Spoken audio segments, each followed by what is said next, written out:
अथर्ववेद कांड 14 सुक्त 2 मंत्र 14। ईश्वर वाणी है कि नारी उपजाऊ धरती के समान है। जैसे भूमि में उत्तम बीज डालकर उत्तम अन्न उत्पन्न किया जाता है, वैसे ही ब्रह्मचारिणी बलवती स्त्री के साथ ब्रह्मचारी वीर्यदान कर उत्तम बीज डाले ताकि उत्तम संतान उत्पन्न हो सके।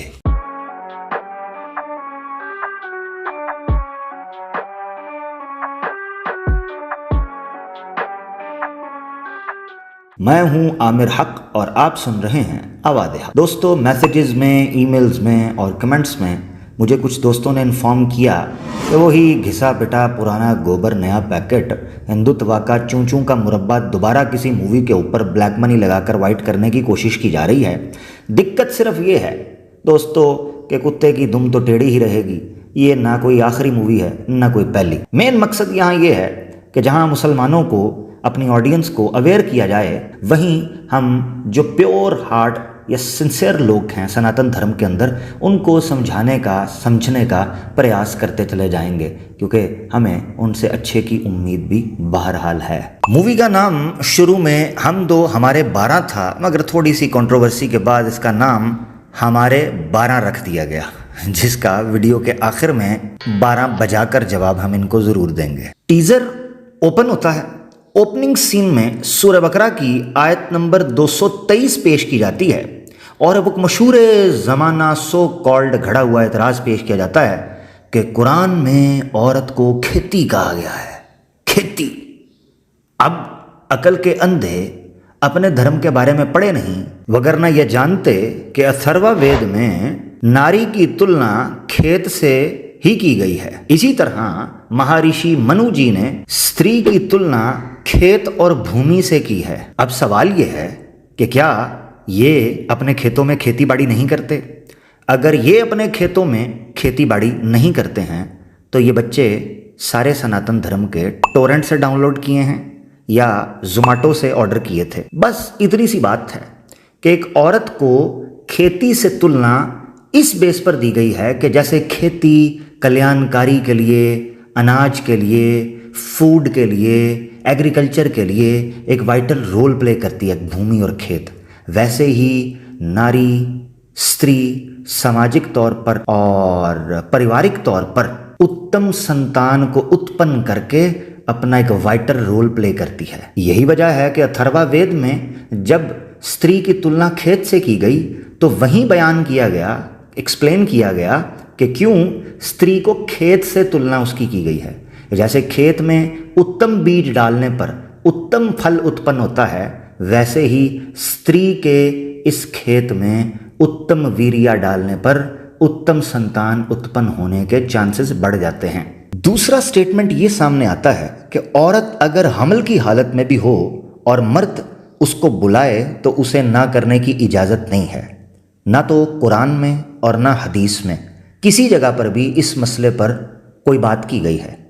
ऐसा कहा ही नहीं गया कि मर्द अगर इस हालत में बुलाए तो तुम्हें इजाज़त नहीं है कि तुम ना कर सको। Point number 1। दूसरी चीज़ ये है कि इस पर उलमाए दीन के फतावा मौजूद हैं कि अगर कोई मेडिकल इशू हो, जेन्युइन रीज़न हो, तो दोनों रजामंदी के साथ इस सारे लंबे अरसे के अंदर जितनी देर में वो गर्भवती रहेगी ब्रेक ले सकते हैं सेक्सुअल इंटरकोर्स से। तीसरी चीज़, इस सारे समय में अगर औरत अपने मर्द को ना बोलती है, ऐसी सूरत में भी इस्लामिक लॉ के मुताबिक पति अपनी पत्नी के ऊपर हाथ नहीं उठा सकता। कुरान ने उसको बिल्कुल भी इजाज़त नहीं दी, हदीस ने उसको बिल्कुल भी इस चीज़ के ऊपर इजाज़त नहीं दी है। वेयर एज सनातन धर्म के अंदर, बृहद आर्यन का उपनिषद के अंदर, अगर मर्द औरत को संभोग के लिए बुलाता है और वो औरत किसी सूरत भी नहीं मानती तो मर्द लाठी से और हाथ से उसकी ठुकाई और पिटाई कर सकता है, यहाँ तक कि उसके साथ बलात्कार कर दे या उसको रजामंदी के साथ उसके साथ संभोग करे। ऐसा इनके शास्त्रों में लिखा है। तीसरा पॉइंट, औरत सिर्फ और सिर्फ अपने शौहर की फर्माबरदारी के लिए पैदा की गई है। पूरे कुरान में और पूरी अहादीस के ज़ख़ीरे में जिसमें यह इशारा मिलता हो कि औरत को खावंद की फरमाबरदारी के लिए पैदा किया गया है। वेरी इंपॉर्टेंट पॉइंट, पैदा किया गया है। कुरान में साफ तौर पर कहा गया है सूरह ज़ारियात के अंदर कि जिन्नो इंस की तख्लीक का वाहिद मकसद अपने ईश्वर के आज्ञा और उपदेश का और उसके धर्म का पालन करना था। ये तो था इस्लाम का मौक़िफ़। अब जानते हैं सनातन धर्म में। सनातन धर्म में बृहद आर्यन का उपनिषद में लिखा है कि प्रजापति यानी कि ब्रह्मा ने औरत की उत्पत्ति केवल इस कारण की थी कि मर्द का वीर्या टिप टिप बरसा टपका वीर्या, उसके लिए कोई जगह नहीं मिल रही थी, कोई बाउल, कोई ग्लास, कोई कप नहीं मिल रहा था। तो प्रजापति ने औरत को उत्पन्न किया ताकि वहाँ पर मर्द का वीर्या स्टोर किया जा सके। यह है औरत की उत्पत्ति का कारण सनातन धर्म में। चौथा पॉइंट, अल्लाह रब्बुल इज़्ज़त की तरफ से मर्द इस दुनिया को सबसे बड़ा तोहफा है। पूरे कुरान के अंदर, पूरी अहदीस के ज़ख़ीरे के अंदर कोई ऐसी चीज़ और प्रमाण आपको नहीं मिलता जिसमें सिर्फ मर्द को अल्लाह रब्बुल इज़्ज़त का तोहफा कहा गया हो। कहीं भी नहीं है। बल्कि जब कभी क्रिएशन और तख्लीक के एतबार से इंपॉर्टेंस बयान की गई तो दोनों को एक जगह पर रखकर इंसान को मुखातिब किया गया। लक़द ख़लक़नल इंसान फ़ी अहसनि तक़वीम वलक़द कर्रमना बनी आदम। कभी भी औरत को मर्द से अलहदा कर कर मर्द को इस एतबार से फजीलत नहीं दी गई कि वो अपनी नेचर में मेल है, इसलिए नहीं। कुरान में जिन जगहों पर मेल को फजीलत दी गई है वो उसके कर्म और उसकी ड्यूटी और उसकी रिस्पॉन्सिबिलिटी की वजह से है, ना कि उसके मेल होने की वजह से। जबकि सनातन धर्म में महापापों का होलसेल भंडार स्त्री को इसलिए कहा गया है कि वो यूनियों से गुजरकर स्त्री पैदा हुई है। पांचवा पॉइंट, शोहर मजाजी खुदा होता है और मजाजी खुदा की नाफरमानी कुफर है और कुफर की सज़ा मौत। ये दोनों एंड्स बिल्कुल गलत हैं अपनी बेस के अंदर।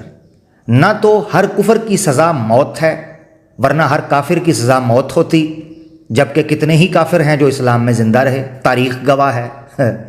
और दूसरा एंड कि शोहर मजाजी खुदा होता है, पूरे कुरान और हदीस के ज़ख़ीरे में कहीं ये टर्म मर्द के लिए यूज़ नहीं हुई। अल्हम्दुलिल्लाह, इस्लाम वो वाहिद दीन है, तमाम अदयान बातिला में एक वाहिद हक दीन है कि जिसका ईश्वर अल्लाह खुदा माबूद सिर्फ एक है, वही हकीकी है। कोई मजाजी नाम का खुदा माबूद इलाह छोटे मोटे इधर उधर के कोई भी हैसियत और कोई औकात और कोई उनकी हकीकत नहीं है। लिहाजा ये पूरे का पूरा मफरूज़ा कि मजाजी खुदा, फिर उसकी नाफरमानी, वो कुफर और कुफर की सज़ा मौत, ये सारे का सारा कोलैप्स कर जाता है जब दोनों एंड की बेस खड़ी ही नहीं होती। ये तो था इस्लाम का। अब आ जाए देख लें सनातन धर्म का। सनातन धर्म में पति को औरत का देवता कहा गया है। और याद रखें, देवता की सेवा, पूजा और उपासना और उससे प्रार्थना और उसकी स्तुति सनातन धर्म का बेसिक स्तंभ है। यही वजह है कि सनातन धर्म के शास्त्रों के अनुसार अगर पत्नी एक चीज में भी अगर अपने पति के विरोध चली जाए, चाहे पति कितना ही अधर्मी क्यों ना हो, खुद वो औरत अधर्मी ठहर जाएगी। क्योंकि एक सनातन धर्म के अनुसार स्त्री का सनातन धर्म धार्मिक कर्तव्य है ही यही कि वो हर हाल में अपने पति की आज्ञा और उपदेश का पालन करेगी, तभी वो मोक्ष और स्वर्ग को प्राप्त हो सकती है। वरना सनातन धर्म के अनुसार वो नरक में हजारों वर्षों तक जलती रहेगी। यहाँ तक के सनातन धर्म में लिखा है कि जितने पति के सर पर बाल होंगे या शरीर पर बाल होंगे, उतने सालों तक वो नरक के अंदर सड़ती रहेगी। वैसे गंजे पतियों वाली पत्नियों के लिए थोड़े से कम साल होंगे। एनीवेज, छठा पॉइंट, औरतें शलवार के नाड़े की तरह हैं, जब तक अंदर रहेंगी तब तक हिफाजत में रहेंगी। मैं हैरान हूं कि इसका डायलॉग लिखने वाला कितना मूर्ख आदमी है। भला इससे पूछो कि अगर शलवार का नाड़ा ही निकाल दिया जाए तो तुम्हारे तो पिछवाड़े नंगे हो जाएंगे। तो नाड़े से ज़्यादा अहम और क्या चीज़ हो सकती है इज़्ज़त को बचाने के लिए? ये डायलॉग औरत की तजलील के लिए लिखा था या औरत की अहमियत बताने के लिए? कुरान और सुन्नत इसका कोई ताल्लुक नहीं है। हाँ, सनातन धर्म के अंदर चूंकि लुंगी का रवाज है तो वो तो हवा चलने से भी उड़ जाती है, चाहे आप कवारे हों या शादीशुदा। हमारे 12 का भी जवाब दिए देते हैं। नंबर 1, इस्लाम में किसी जगह पर भी ये नहीं लिखा कि आपको 12 बच्चे पैदा करने हैं, 10 करने हैं, 9 करने हैं, 8 करने हैं।